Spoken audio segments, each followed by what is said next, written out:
Hey everybody, it's G Marks and welcome back again to another episode of the Hartford Small Biz Ahead Podcast. Thank you so much for joining us, whether you're listening or you are watching us online. Very happy to be here.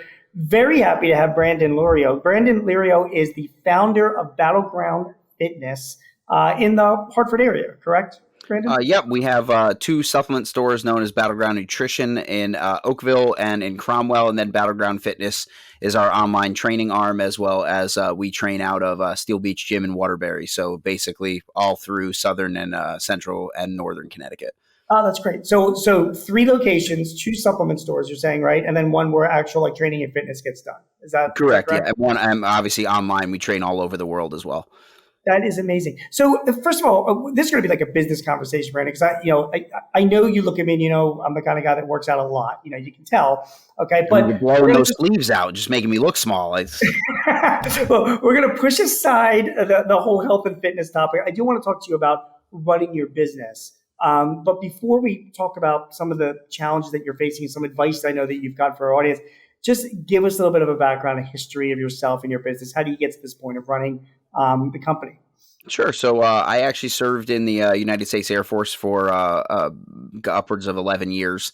And while I was overseas, when first in California and then when I moved to Germany, I kind of got a little bit into bodybuilding and didn't know if it was for me. And then I met my friend who actually is now the registered dietitian for the Clippers, Jessica, and Jess was starting a military-only bodybuilding team. We decided to do it together. And then after a couple of years, we decided to turn it into a business where we were going to, basically take competitors and bring them to the stage. And then I got out of the military, moved back here. And while I was doing my personal training and traveling the world, where I became two-time Mr. Universe, three-time Mr. Natural Olympia in my federation, I decided to go to work at a supplement store just to try and meet new clients and give myself something to do throughout the day. And sure enough, a couple of years later, I bought the place and that turned into Battleground Nutrition. And now we've got our training arm and our supplement arm, and I still professionally bodybuild. So here we are. That is crazy. It's as I'm talking to you, it's like, okay, I have a lot of questions to ask you about health and fitness as well. And I've never spoken to a Mr. Universe before. How about that? Let's just an actual Mr. Universe. You also have a podcast as well, correct? Yeah, so it's called the United States of America. I run it, and we're bringing on a co-host here real soon. You can literally search it wherever you get podcasts on Apple iTunes, on Google Play, and there's a full video available on YouTube. You just search United States of America or my first and last name, Brandon Lirio, and it'll come up. And we just cover everything in the sporting world from a natural bodybuilding perspective. And, we've been doing that now for about 17 episodes, and people seem to really like it. So I hope people keep listening because I'm running out of topics. So, I find it hard to believe that you would ever. And obviously, in the world that you're in, you can always revisit topics and give different angles on them and have different guests with different angles on those topics. So, I'm not worried about you with content. It sounds like a great podcast, and it'll be something that you'll, I'm sure you'll continue well. So you said when you first got into the fitness business, this is after the military, after touring around, you bought an existing business. So, first of all, how long ago was that? And if I can ask, how old were you when you did that? Yeah, so people think I'm a little younger than I am. I'm in my mid-30s now. I'll be 36. That's young. And so when I went to work at a place called the American Nutrition Center, was up in Avon for a good friend of mine. His name was Corey. And Corey, after a couple of years, was just like, look, I've kind of taken this as far as I can go without, expanding into something else. And with my family and stuff, I don't know that I have enough time. You've worked here for a couple of years, which was, I think I started working there early 2017, and I bought the place in 2019, and the ownership went to me 6 months before the entire state closed for the pandemic. So the fact that we're still around a couple of years later, at least is a testament to the fact that I wasn't just going to roll over and let it go under in the toughest financial times that we'd seen in a long time. So that was, 2019. I think it was the second week of September. That Monday is when I took over. It's funny that you bring that story up because you never ran a business before, right? This is the first actual business that you're running. Brick and mortar, sales business for sure. We had our online business even when I was in the military since 2014, but brick and mortar sales business where you need shelf space and inventory. Yeah, for sure. This was my first And foray it's a into that. totally different animal, right? I mean, this is not, like a typical e-commerce company. And, I always talk to a lot of people that they want to start up businesses, particularly younger businesses. So, when you were doing this, I mean, you're in your early 30s. I mean, you're a young guy with no experience of running a brick and mortar business. And don't you feel like it was pretty important that you had a couple of years working in that business before you bought the business, right? I mean, how important was that for you? I mean, 100%. And it wasn't even necessarily like, hey, I need enough information in terms of what to prioritize shelf space for, how much, I should have markup for. I mean, Right. stuff as simple as what they call MAP pricing, which is, minimum advertised pricing, where if you break those MAP pricing rules, you could lose your licensure to sell that brand because you're Wow. undercutting other people around that are in that same agreement with the same companies. But I will say that the main thing that when I really took over, that I was thankful for, was the fact that since it was already an existing business, I had some trade references for people who were willing to kind of guide me along the way in terms of what to expect, what would be right, what would be wrong. And obviously, you look at somebody doing something else and there's things you say you would do differently and try and change things. But ultimately, the main thing is just you need mentorship from specific people who've been there before you. And I was very fortunate that a lot of them met me when I was just an hourly worker there and were kind of willing to take the walk with me. And I still do business with 95% of those companies today because they were just there for me. And even during their price hikes, when they needed to do it during 2020 and 2021, we still were going to keep them on the shelves. And anytime we have public events, we invite them to come to them. That was the most important thing, was just dealing with people, I'll say. So I was really thankful for that. Let me, there's a big trend right now. Business owners are getting older in this country. Like the average age of the U.S. business owner is about 55 years old. So we're starting to see an uptick in businesses selling themselves. So people looking at succession planning and looking to exit out of their companies. Meanwhile, at the same time, the whole millennial generation, which you're one, is getting older as well. And they put in some time in the business world, and a lot of people are looking to do their own thing. So I'm kind of curious what advice you would have for somebody, and it doesn't necessarily have to be in the health and fitness world, but somebody around your age, maybe somebody in their 30s who maybe they're working for somebody, but they want to start their own business. Do you think it makes more sense to start something from scratch, or what are the pros and cons of just buying an existing business and then making it your own? What are your thoughts on that? So interestingly enough, that when you asked me that, because one of the things that I never mention on any of my fitness podcasts is that my alma mater at Southern Connecticut State was my second degree, actually, was my bachelor's degree for business management. Right. So it's not like I jumped into it and was like, hey, I'll figure this out and go to school along the way. I already had my business management degree, and then kind of, finished up my fitness degree in terms of going back to school. But I will say that one of the things that people don't take into account in terms of when they start a business is that if you're taking a look at buying a pre-existing business that's selling, the first question you should ask yourself is, okay, they're not selling it most of the time just because they're like, oh, I'm kind of grown out of it, so it's a great business, enjoy. There's got to be a reason underlying everything. Is really, why are you selling the business? Shoot me straight, right? Is it because you're not able to keep up with the growing demand of this new dissemination tool that is the internet, that's kind of underselling all of your prices? Is it the fact that your customer base has changed, which was one of the problems we had why we moved a store out of Avon and into Cromwell, was because post 2020, just it was a different customer base there. We didn't have the same foot traffic. A lot of the gyms had already closed. A lot of the other supplement stores, even though we were still around, had already closed. So, our customer really wasn't targeted in that area anymore. It would have been just as easy for me to find someone and go, hey, listen, this business has been here 5 years before I took over, which means that this thing has been here for 8 years. So everybody knows where it is. It's a pre-established business. We've got our customer base. I'll be happy to give you their email lists and names, addresses, everything. If somebody were to purchase that from me, they would find out pretty quick that it probably was pretty worthless because none of that stuff was there anymore. So there's pros and cons to both, right? I would argue that if you're starting a business from scratch, you're going to be learning a lot of things on the fly that you didn't know were problems and realistically didn't know were expenditures. That was our biggest thing when we started our online business. But if you're buying a pre-existing business, you really shouldn't just jump at the fact that it's name recognition, it's, customers around. No. Take a couple, I would argue at least a month or two, go through their books, hang out there for a shift, see what it's like in terms of the foot traffic. Ask the business owner, what's your busiest day? That's the day I want to come in and sit with you. If it's not busy to you, you could always say, I'll give you another shot. I'll come next Thursday. But trust your gut. If the writing is on the wall that they're telling you this is their busy day, but no one comes in, that may be one of the reasons they're looking to sell the business. So I would argue it's 50-50. You got to weigh the pros and cons.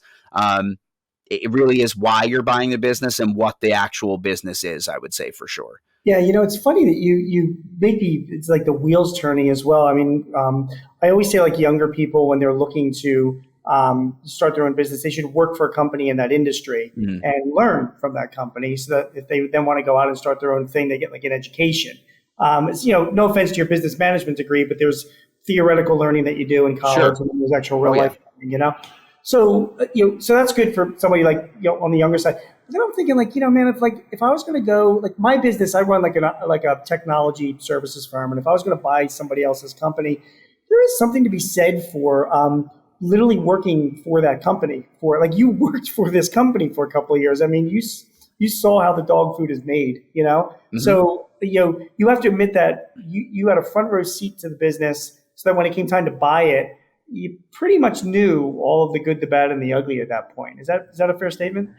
100%. And I also would then know what the good, the bad, the ugly was for working in my position that I used to work there, which was just a customer service position. So that when someone would come to say, hey, I want a job here, I would go, listen, here is the boring parts. This is what you're going to have to, if you're not willing to do X, then, this might not be the job for you. I also have a tendency to try to always beat the minimum wage in terms of the industry and in terms of the state, because I want to keep good people around. So it was nice to be able to say to someone, listen, I'm kind of a tyrant when it comes to the rules, but outside of that, I'm very lenient and I expect you to be, a standalone worker. I'm not going to stand over you and watch over your shoulder, but that means I expect a certain level of customer service and a certain level of hands-on dealings when people come in. But outside of that, I'm going to make sure that I pay you a little bit above what everybody else is paying so that I can keep you around. Yeah. But that also means that I have a little bit of leeway to go, listen, while this is an entry-level position, I'm trying to treat it like it's not an entry-level position to give you room to grow. But if I see that you're just not the type of person that can grow with the company, no harm, no foul. But, we'll just replace you with somebody who really wants to be around. And I found that was super helpful too, because I remember the days that I was just sitting there on those slow days being like, I should be doing something right now. Yeah. And you wouldn't have known that unless you didn't have that experience. And, it's funny, it sounds trite, but, employees continue to be the number one asset of any business. And if you're looking to buy a business, retaining those employees, particularly the key ones, it's an absolutely critical thing to do. So the more you know about them and what their needs are and the better you pay them, the more chance you have for keeping them on. Well, I'm going to move to some operational stuff in a minute, but before I leave, only because it was fairly recent, you said this was like 2017 that you bought this business, correct? Mm-hmm.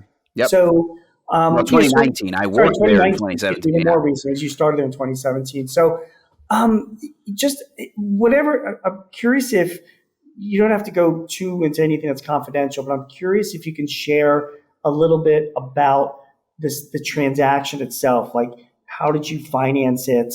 The former owner, did they stay involved? What kind of a deal was it? Did you buy the stock or did you buy just the assets? And then, what did you learn from that? Like, would you have done anything different? Like, and I'm asking you this because say I'm looking to buy a business, or anybody in our audience are looking to buy a business. What advice would you have for somebody going into something like this? Sure. So let's get into the actual particulars of the deal, if whatever you're going to share.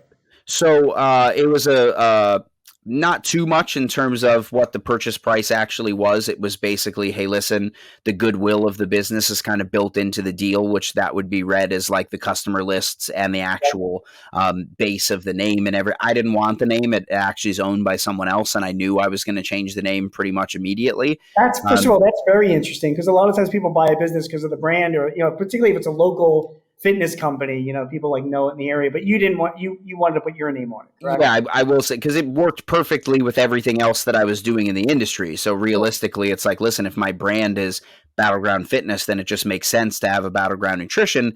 And and no disrespect to the previous Sure. name owner, but the handshake deal that they had between him and the previous owners, I never even met the guy. So I was like, I don't want this to come back to bite me. Even if there's name recognition here, I know eventually that if this grows big enough, I'm going to owe somebody some money. I don't want to do that. I want this to be synonymous with my brand, my name, my career. And so I basically had that written into the contract, by the way, because again, if it's a trade name, you can't just show up to Walmart and change the name on the outside if you bought the place, right? You need to actually have something in the clause that says I'm purchasing all aspects of the operational business, and that includes name, logos, trademarking of any products, and I'm allowed to do with them what I please. That was very Okay. important.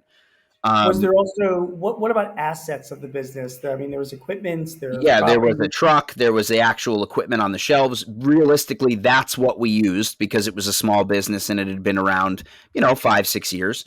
Okay, We used that as basically the purchase price. Whatever I see. the wholesale cost of everything on the shelves, plus some of the more expensive fixtures like the truck, the refrigerators, the in-body scanner, which is a lot more expensive than people think it is. But a lot of the other stuff in terms of like the shelves, the iPads, everything was running on, the TVs, things like that. It more was like, listen, these are older. You bought these when you bought the place. They Right. work, they're operational. But if you were to ask someone to come in here and appraise what they're worth, they're not worth much because they're old. Technology goes out fast. You can Understood. still use it for what it's worth, but it's not really worth much other Sure. than its operational capacity. So they were Um, nice enough to basically just say, hey, listen, our purchase price that we want so that we can split it between the shareholders and the owners of the company is just whatever's on the shelf and some of the more expensive equipment, adjusting for the operational capacity and depreciation. in the facility, and I haven't visited the facility, and I know that Alyssa was very excited to visit the facility and meet you, but that just didn't happen this time. But is there equipment there? Is there, treadmills and ellipticals and stuff like that? I'm thinking Yeah, of a no. typical. So what the main thing that you would come there for that would be considered equipment would be all of our shake bar equipment, our refrigerators and freezers. But realistically, what people are coming there for that they would be able to use would be what's called our in-body scanner, which essentially is as funny as this sounds, it's the type of scale you would use at home to read your body fat percentage and everything on steroids. No pun intended. Yeah, So realistically, what it does is it within a 2% margin of error will tell yeah, you your lean muscle mass, your body fat mass, if you have any disimbalances from left to right, top to bottom, which segments are holding in terms of a percentage point against the general population for your age, your height, and your gender.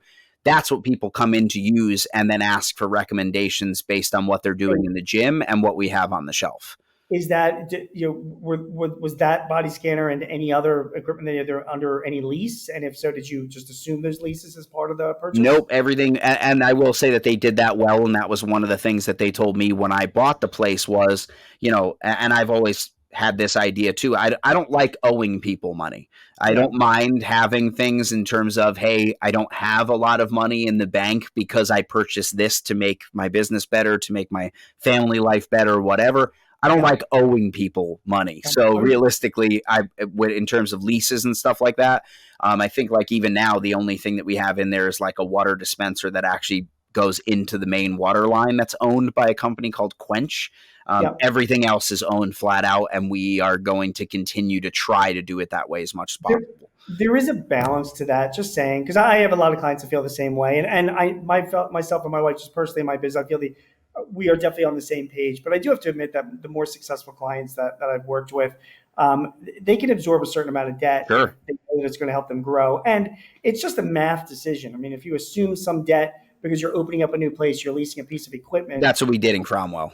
Yeah, and you know that it's, if you lease this equipment and you know it's going to generate X amount of, work, you can do the math how much revenues is going to go, and as long as you can, maintenance the debt and have money left over, that's why people grow. So I just want to say, so you realize that. And Oh, I for guess sure. And the funny thing too about that is just when we opened Cromwell, I mean, it's not like I had $45,000 in liquid capital right, where I was just like, let's right, purchase it flat out. We literally had to do just that. And I will say that one of the things that I failed to mention in the beginning was that one of our main areas of success is knowing which brands and which products from those brands people like, because we have what's called net 30 terms with I a see. lot of our companies. So essentially, they'll send us the product.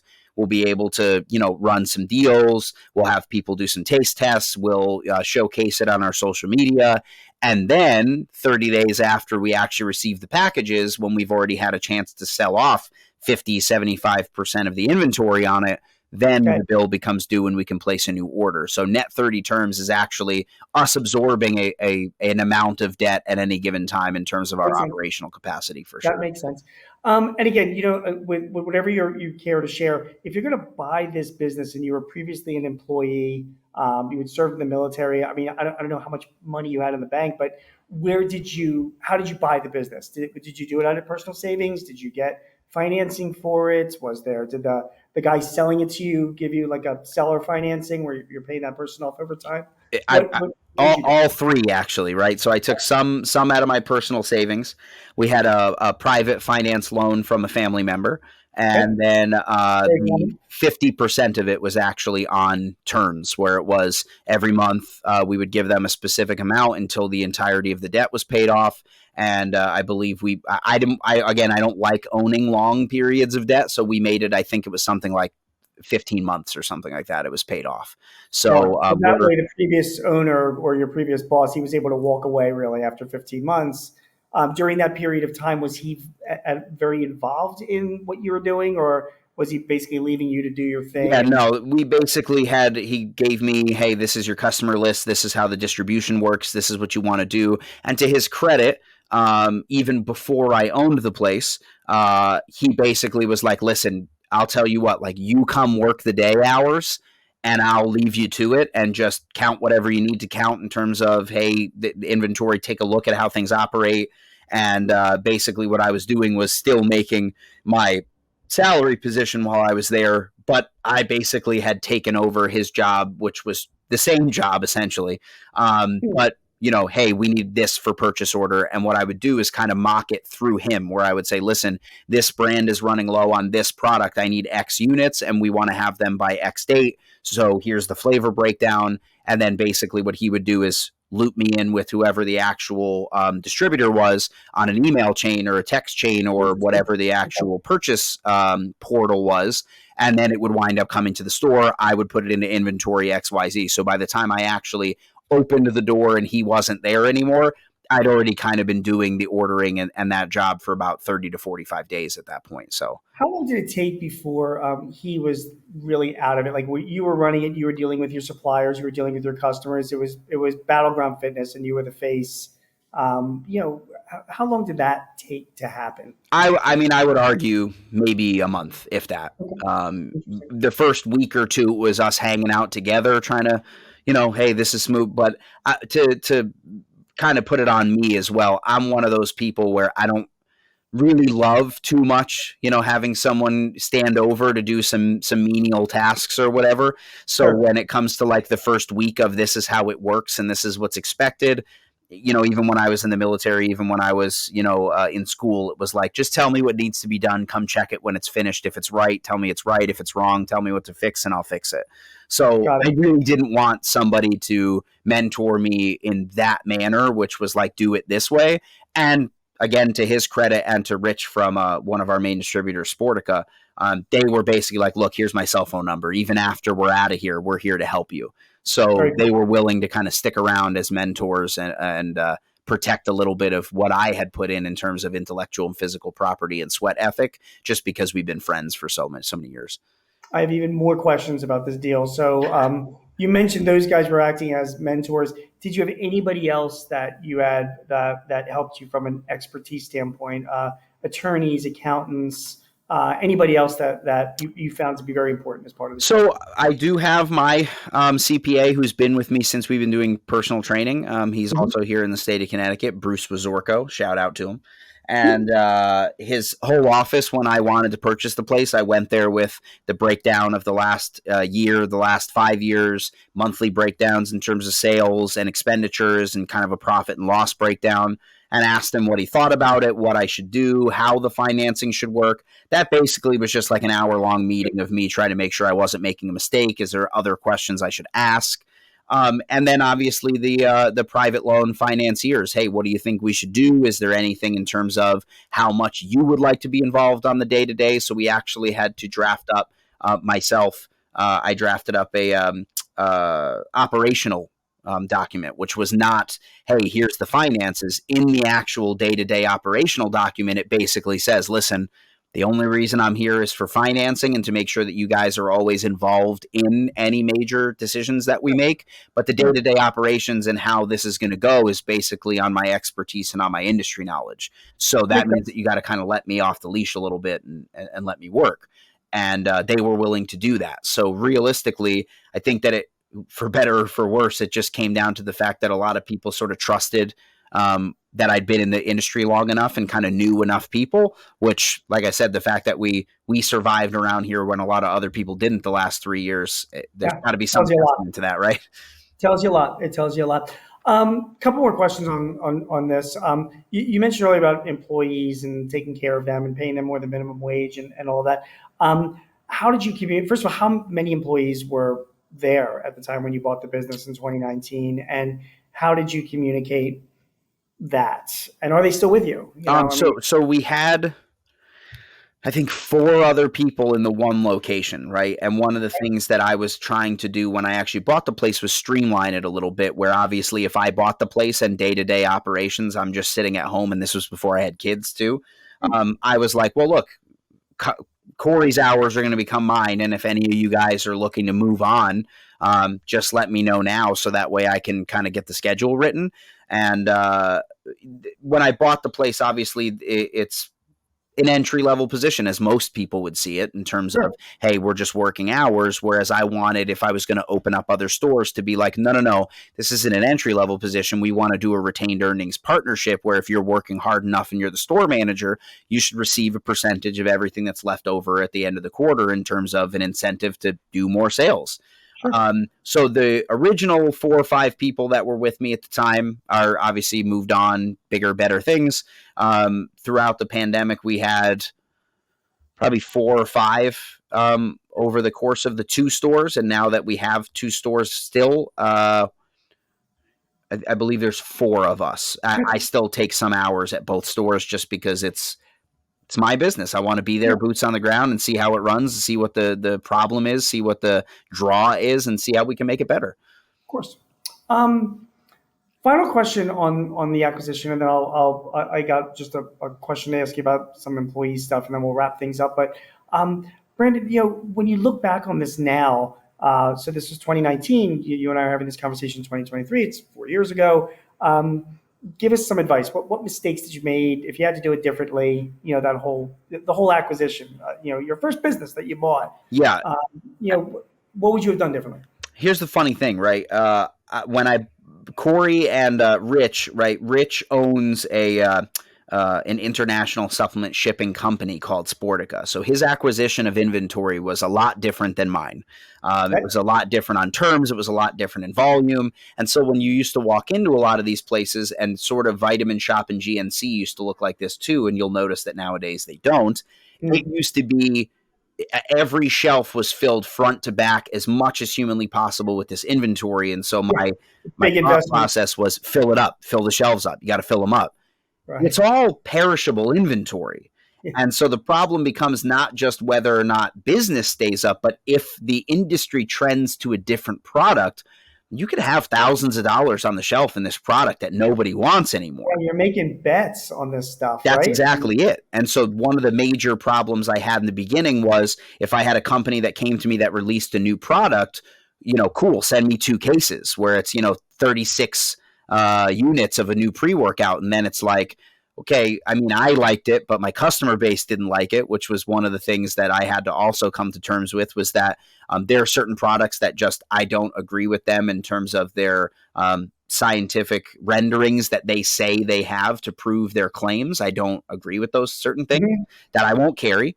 And there are certain things that I just won't carry in terms of the fact that I don't like how they've leveraged their marketing. I won't name the company, but there's one company that even though they've been very popular over the years, they're the most expensive product on the market, and their main market is to active duty and veterans. But they offer them no discounts, and they're more expensive than everything else I have on the shelf. And I'm like, well, what does that have to do when you bought the company originally? Was some of this inventory part of the stuff that you bought, you're saying? Yeah, well, yes, at first there was some of it. And when I looked at it and said, why is some of this inventory, do we have so much of it, was because it was overstock from Rich's company that they were like, listen, we now have shelf space.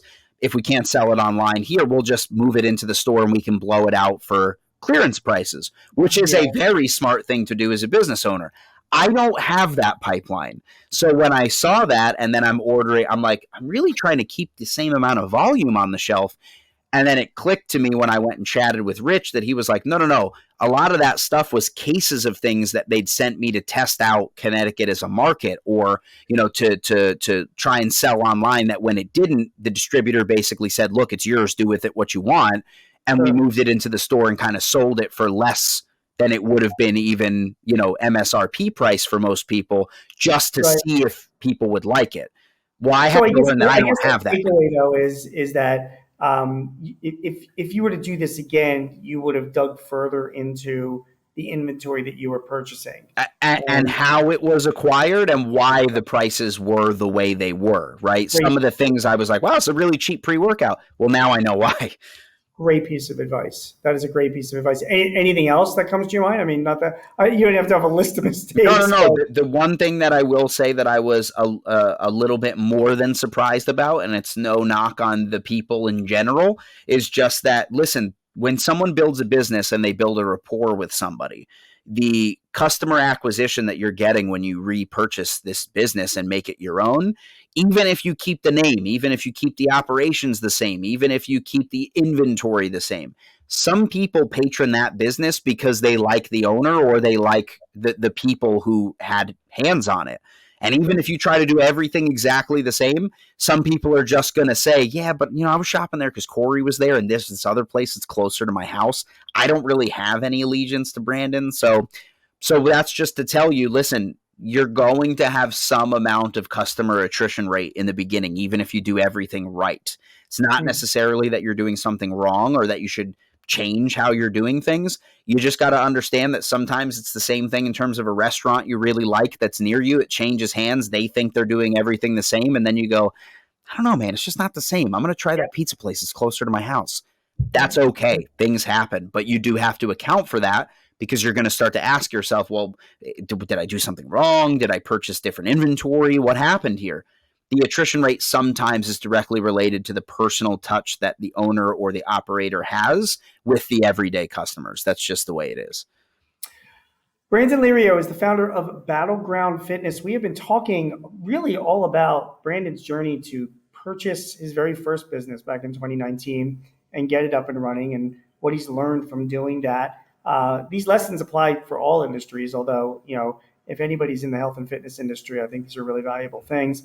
Brandon, again, give us your website and also your podcast as well, if people are interested in your health and fitness advice. Sure. So if they're interested in any of our supplements from our brick and mortar, it's www.bgnutritioncenter.com. If they are interested in our fitness plans, it's bgfitonline.com. You can just go to Google and search Battleground Fitness or Battleground Nutrition. Both will come up, no problem. And our podcast is the United States of America. You can go ahead and search that on YouTube, Spotify, Apple iTunes, Google Play, anywhere you get your podcasts. And then on YouTube, you can also search my name to find our video series, which is sponsored by Iron Man Magazine, which is the world's strongest everyman on YouTube. So I'm everywhere all at once and kind of nowhere at the same time. That's great advice. Hey, I appreciate you very much. Before I let you go, what do you think of these? Yeah. I mean, listen, if you want to go to www.bgfitonline.com. You're giving me advice already.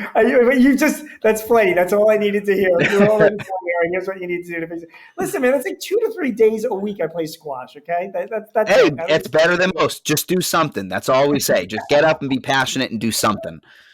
Fair enough. Hey, Brandon, thank you very much for joining Thanks us. for having Great me, lessons guys. learned. Yep, very much appreciate it, and best of luck with your business. Thank you. Thank you. Everybody, you've been watching and listening to Hartford Small Biz Ahead podcast. My name is Gene Marks. Hope you got a lot out of this conversation. I know I did, for anybody looking to buy a business, particularly a first-time business as well. So we thank Brandon for that great advice. If you need any other advice or tips or help in running your business, please visit us at smallbizahead.com or sba.thehartford.com. Again, my name is Gene Marks. We will see you again soon. Take care.